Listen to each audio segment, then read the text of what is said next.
talking about it all season long. You are going to notice just a few changes with ongoing construction, but think of it as a temporary inconvenience for permanent improvement. Since late last summer, crews have been hard at work. Hear that ringing in the background. Reconstructing the Tidal Basin. This is Mike Litter's 11th cherry blossom season with the National Park Service, and he's noticed the impacts of climate change. We have been seeing the effects of not only rising sea levels, but failing infrastructure for decades now.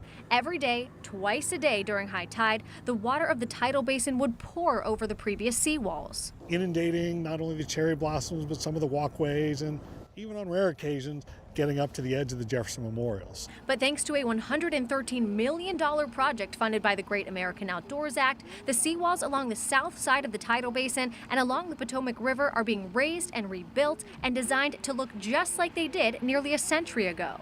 We are in fact now starting to lay the final step, which is the stone cladding over the new seawall to make it look like it did back in the 1930s and 40s when it was first built.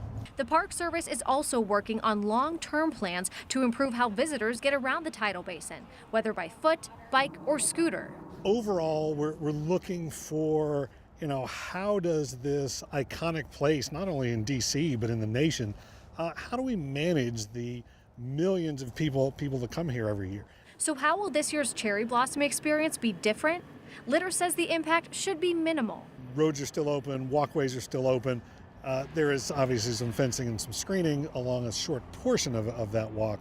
The congestion occurs on the south part of the Tidal Basin, and that's one of the reasons we're widening the walkways and rebuilding the seawall. Plan that there's probably going to be more people here than you're expecting. But rest assured, the views are worth the crowds. But it is that reminder that we survived the long winter, and that spring is just around the corner when we start talking peak bloom and blossoms. Mm-hmm.